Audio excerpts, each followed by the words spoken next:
Dadperfectrevenge. The blood on my son's face told me everything I needed to know about my daughter-in-law. I'm Harold Mitchell, 59 years old, and I've seen plenty of injuries during my 30 years in hospital supervision. But when Roy Bennett called me at 3 a.m. saying he'd found Gary beaten unconscious in Millfield Woods, my medical training went right out the window. All I could think was, someone hurt my boy. The drive to those woods felt like the longest 20 minutes of my life. Roy's hunting flashlight cut through the October darkness as he led me down a muddy trail between the oak trees. The smell of wet leaves and decay hung heavy in the air, mixing with the metallic scent of blood that got stronger with each step. Found him about an hour ago, Roy said, his voice tight. Was tracking a wounded deer when I heard moaning. Thought it might be an animal at first.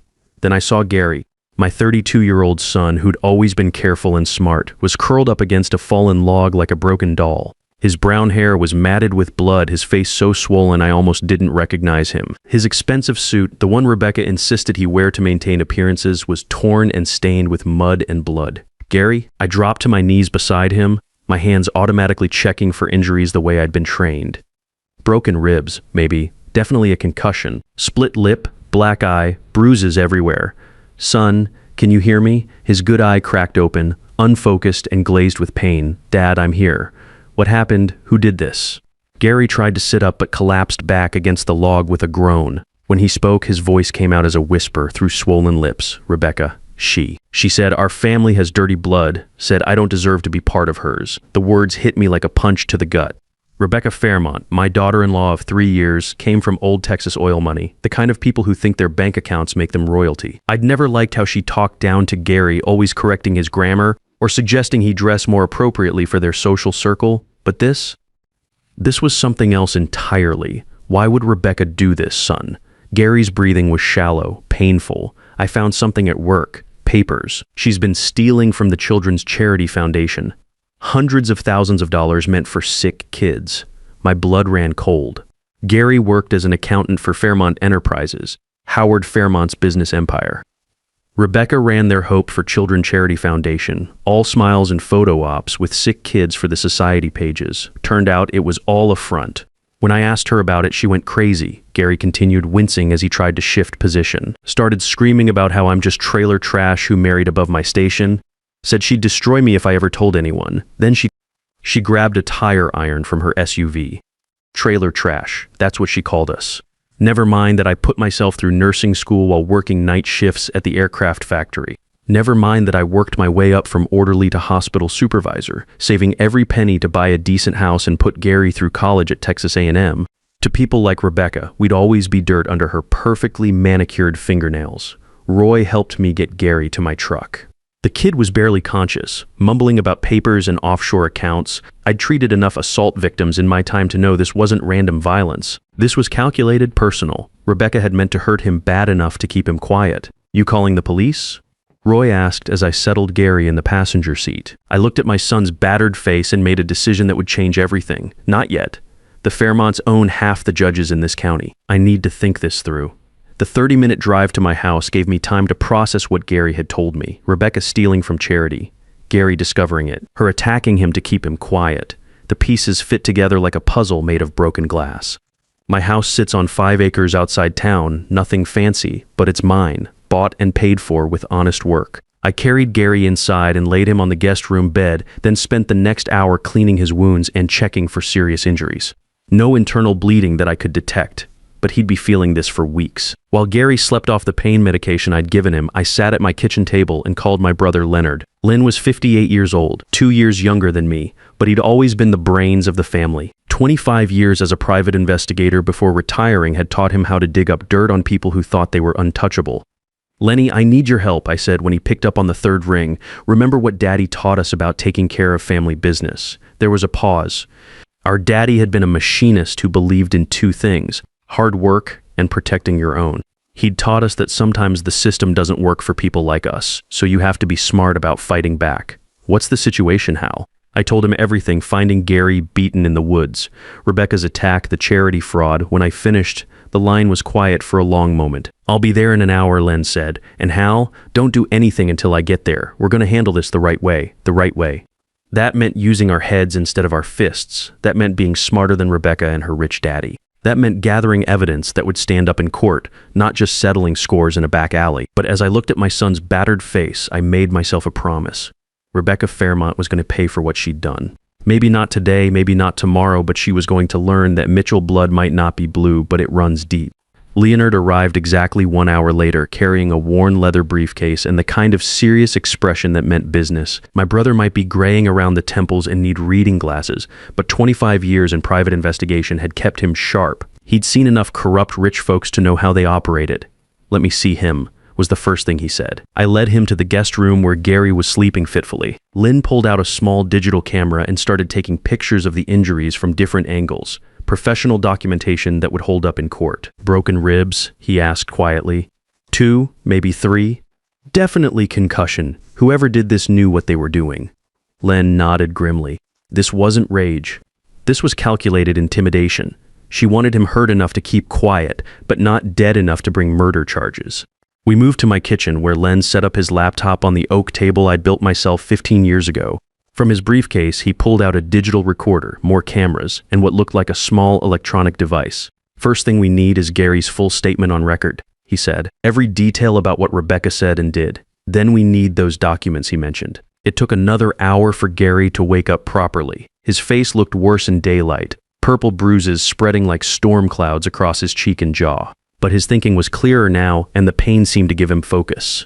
"Uncle Lenny," Gary said when he saw the recording equipment, "she'll ruin me.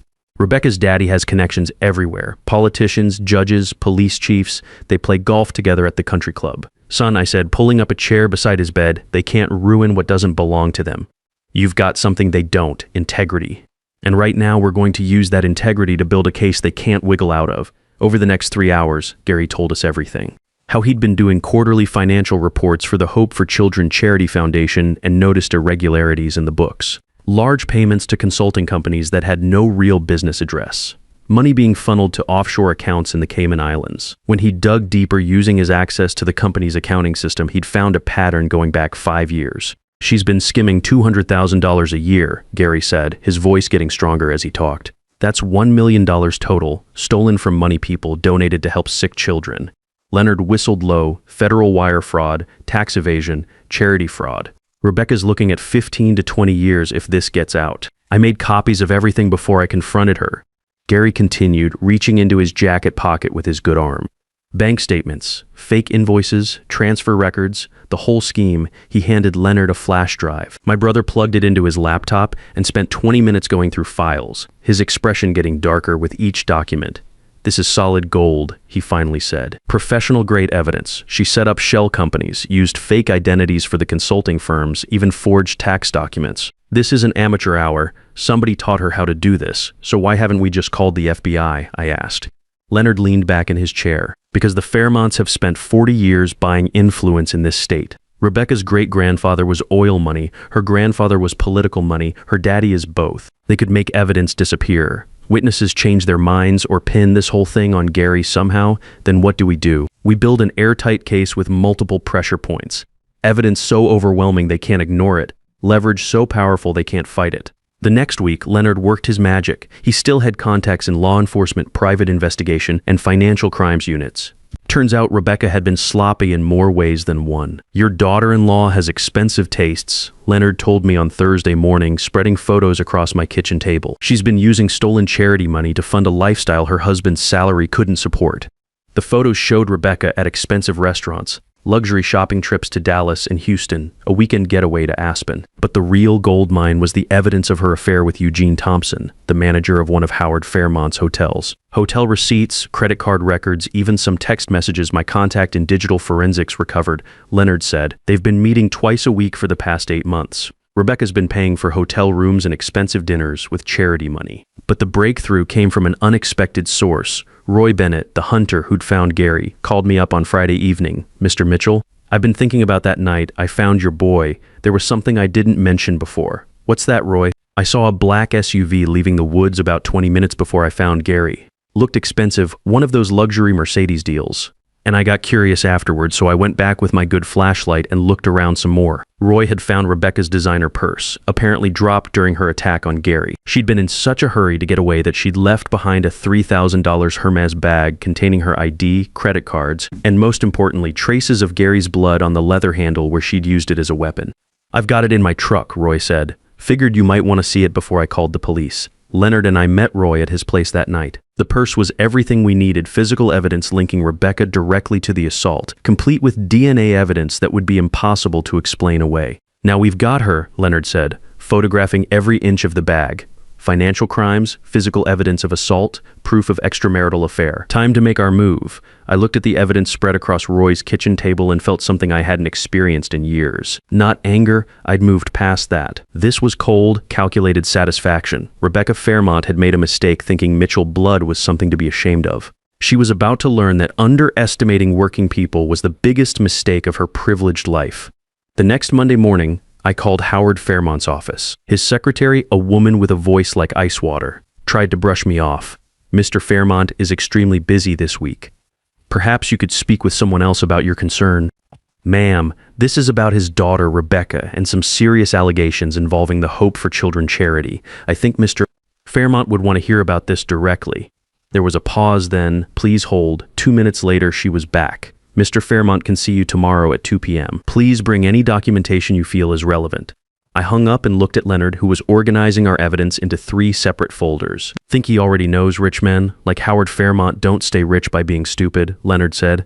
"He probably suspects something's not right with his daughter. We're just going to give him the push he needs to act on it." That evening, we had one more piece of business to take care of. Leonard had arranged for a contact at the bank to provide us with detailed transaction records for all the accounts connected to the charity. What we found made my stomach turn. Rebecca hadn't just been stealing from sick children, she'd been living a completely separate life funded by that stolen money. A luxury apartment in downtown Dallas that Gary knew nothing about. Shopping sprees that cost more than most people make in a year. And the payments to Eugene Thompson, not just hotel rooms, but a car, expensive gifts. Even what looked like a down payment on a house. "She's been planning to leave Gary," Leonard said, pointing to a series of large withdrawals from the past 3 months. "Look at this pattern. She's been moving money into accounts Gary doesn't know about. I'd bet she was going to clean out whatever she could and disappear with this Eugene character." Gary stared at the bank records, his face pale. The bruises had faded to yellow and green, but I could see a different kind of pain in his eyes now. "I really thought she loved me," he said quietly. "Son, some people are only capable of loving money," I told him. "That's not your fault. That's hers." The next afternoon, Leonard and I drove to downtown Dallas for our meeting with Howard Fairmont. His office was on the 40th floor of a glass tower that probably cost more than my entire neighborhood. The elevator ride gave me time to think about what I was going to say to a man who could buy and sell me 100 times over. Howard Fairmont's office was everything you'd expect from an oil baron: mahogany walls, Persian rugs, windows overlooking the Dallas skyline. The man himself was 67 years old, silver-haired, wearing a suit that probably cost more than I made in a month when I was starting out at the hospital. "Mr. Mitchell," he said, standing behind a desk the size of a small car. He didn't offer to shake hands. "I understand you have some concerns about my daughter." "Mr. Fairmont, I believe your daughter attempted to murder my son. I also have evidence she's been embezzling from your charity foundation for the past 5 years. His expression didn't change, but I saw his hands tense slightly on the desk. "Those are serious accusations." Leonard stepped forward and set the first folder on the desk. "Mr. Fairmont, this contains bank records showing systematic theft of charity funds. Your daughter has stolen exactly $1 million over 5 years through a sophisticated laundering scheme." Howard opened the folder and studied the documents for several minutes. When he looked up, his face was carved from stone. "This can be verified?" "Already has been," Leonard said. "Federal banking investigators have confirmed every transaction." I placed the second folder on the desk. "This contains evidence of the assault on my son, including physical evidence and witness testimony." Howard opened this folder and found photos of Gary's injuries, the bloodstained purse, and Roy Bennett's written statement about finding Gary in the woods. His jaw tightened as he looked through everything. "And this," he pointed to the third folder. Leonard smiled coldly. "Evidence of your daughter's extramarital affair with Eugene Thompson. Hotel receipts, credit card records, and photographs spanning 8 months. All funded with stolen charity money." This time, Howard's composure cracked. He opened the folder and found photos of Rebecca and Eugene together at restaurants, entering hotel rooms, shopping for expensive jewelry. The final photo showed them kissing in the parking lot of Thompson's hotel. How much do you want? Howard asked after a long silence. The question caught me off guard. Sir, money, how much to make this go away? I looked at Leonard, then back at Howard. Mr. Fairmont, I don't want your money. I want justice. What kind of justice exactly? His voice was harder now, more calculating. You understand that a public scandal will destroy not only Rebecca's reputation, but potentially damage the family business that employs 2,000 people. We're not looking for a public scandal, Leonard said. We're looking for appropriate consequences and protection for Gary. Howard stood and walked to his window, looking out at the city below.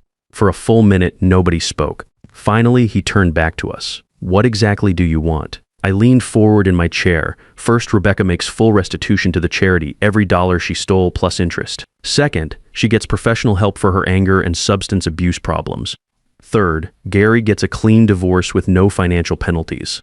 Fourth, your family leaves mine alone permanently, and in return, this stays between us. No criminal charges, no media attention, no FBI investigation. Your business reputation stays intact. Howard walked back to his desk and sat down heavily. He looked older now, like the weight of his daughter's actions had physically pressed down on his shoulders. Rebecca has always been difficult, he said quietly. Her mother died when she was 12, and I perhaps spoiled her to compensate. But this, he gestured at the evidence spread across his desk. This is beyond anything I imagined. Mr. Fairmont, your daughter nearly killed my son because he discovered her crimes. That's not just difficult behavior. That's sociopathic. He nodded slowly. I'll need 48 hours to arrange everything. Rebecca is currently in Houston on foundation business. I'll call her back immediately. One more thing, I said, standing up. If she tries to contact Gary or comes anywhere near him during this process, the deal is off and everything goes to federal authorities. Howard stood as well. Understood. You'll have my answer by Thursday afternoon. As Leonard and I left that glass tower, I felt something I hadn't experienced since this whole nightmare started. Not satisfaction exactly, but the solid certainty that justice was finally within reach. Rebecca Fairmont was about to learn what happened when you mistook Mitchell resilience for weakness. Thursday afternoon came with unexpected rain. I was working in my garage rebuilding the carburetor on my 1987 Ford pickup when my phone rang. Leonard's name showed on the screen. Howard's ready to talk, he said. Can you meet me at his office in an hour? The drive to Dallas felt different this time. Less nervous energy, more cold determination. Whatever Howard Fairmont had decided, we were ready for it. The evidence was solid, our position was strong, and Gary was finally starting to heal both physically and emotionally. When we arrived at the glass tower, Howard's secretary led us directly to his office. The oil executive looked like he'd aged 10 years in 2 days. His silver hair was slightly disheveled, his usually perfect suit wrinkled. The folders we'd left with him were stacked neatly on his desk, but they'd clearly been studied extensively. Mr. Mitchell? Mr. Mitchell, he said, gesturing for us to sit. I've had extensive conversations with my daughter and my legal team. I've also had the charity's books audited by an independent firm. He paused, pouring himself a glass of water from a crystal pitcher. His hands shook slightly. The audit confirmed your findings. Rebecca has stolen exactly $1,000 to $47,000 over the past 5 years. The sophistication of the scheme suggests she had professional help, possibly from Eugene Thompson, who has experience in financial management. Leonard and I exchanged glances. That number was higher than even we'd calculated. More troubling, Howard continued, is what the private investigator I hired discovered about Rebecca's psychological state. She's been using cocaine and prescription drugs for at least 2 years. The combination of substance abuse and what my psychologist consultant describes as narcissistic personality disorder with antisocial tendencies explains both the theft and the violence against your son. I felt a chill. We'd been dealing with someone more dangerous than we'd realized. So what's your decision, Mr. Fairmont? Howard stood and walked to his safe, a massive steel unit built into the wall behind his desk. He withdrew a thick manila envelope and placed it on the desk. Complete restitution, he said. $1,047,000 plus $100,000 in interest and damages. The money has been returned to the charity foundation, and I've personally guaranteed an additional $500,000 for their children's cancer research program. He sat down heavily in his chair. Rebecca has been committed to a private psychiatric facility in Switzerland for a minimum of 12 months. Substance abuse treatment, psychological counseling, and anger management. She will not be returning to Texas. And Eugene Thompson, terminated immediately. His hotel management license has been revoked, and he's facing his own legal issues related to the money laundering scheme. Leonard leaned forward. What about Gary's divorce? Howard slid another set of papers across the desk. Uncontested divorce, finalized as of this morning. No alimony, no division of assets. Gary keeps everything he brought into the marriage. Rebecca has also signed a permanent restraining order. She cannot contact Gary or come within 500 miles of him for the rest of her life. I picked up the divorce papers and read through them carefully. Everything was exactly as we'd requested, with one addition I hadn't expected. What's this $250,000 settlement to Gary? Compensation for the assault and emotional trauma. Consider it an acknowledgement that my family failed him completely. Howard's voice was thick with something that might have been shame. Mr. Mitchell, I owe you an apology. I raised a daughter who thought money made her untouchable. You've proven that wrong. Over the next hour, we went through every detail of the settlement. Leonard photographed all the documents. I read every line of the legal agreements. By the time we left that office, Rebecca Fairmont had been erased from our lives as completely as if she'd never existed. The drive home was quiet. Leonard and I had spent 3 weeks building this case, and now it was over. Justice had been served, but it felt strangely anticlimactic. You know what the real victory is? Leonard said as we pulled into my driveway. What's that? Gary gets his life back. And he gets to remember what it feels like to have family that fights for him. Gary was waiting on my front porch when we arrived, looking better than he had in months. The bruises were almost gone, and there was something different in his eyes. Strength, maybe, or just the knowledge that he was worth protecting. How did it go? He asked. I handed him the divorce papers and the settlement check. He stared at them for a long time, then looked up at me with tears in his eyes. I don't know how to thank you, Dad. You don't have to thank me, son. That's what family does. 6 months later, Gary had built a new life for himself. He'd used part of the settlement money to start his own accounting practice, specializing in auditing nonprofit organizations. Turned out there was a real demand for someone with his experience in detecting charity fraud. He'd also started dating Sarah Collins, a nurse who'd worked at my old hospital. She was a good woman, kind, honest, came from a working family like ours. No pretensions, no demands that Gary be someone he wasn't. One evening in late spring, Gary and Sarah came over for dinner. We sat on my back porch, watching the sunset paint the Texas sky in shades of orange and gold. You know what I learned from all this, Gary said, taking Sarah's hand. What's that? Rebecca was right about one thing. Our blood is different from theirs. But she had it backwards. Our blood isn't dirty, it's honest, it's loyal. It's the kind that doesn't wash away when things get tough. I raised my beer bottle in a toast. To honest blood, to family, Leonard added. To new beginnings, Sarah said with a smile. As the stars came out over Texas, I thought about Rebecca Fairmont, probably sitting in some expensive Swiss clinic, learning about consequences for the first time in her life. I hoped the treatment would help her, but mostly I hoped she'd stay far away from people like us. Because Mitchell blood might not be blue, but it runs true. And that's something no amount of money can buy or destroy. Sometimes the most powerful revenge isn't destroying your enemies. It's proving them wrong about who you are. Real strength doesn't come from money or status. It comes from knowing your worth can't be bought or broken.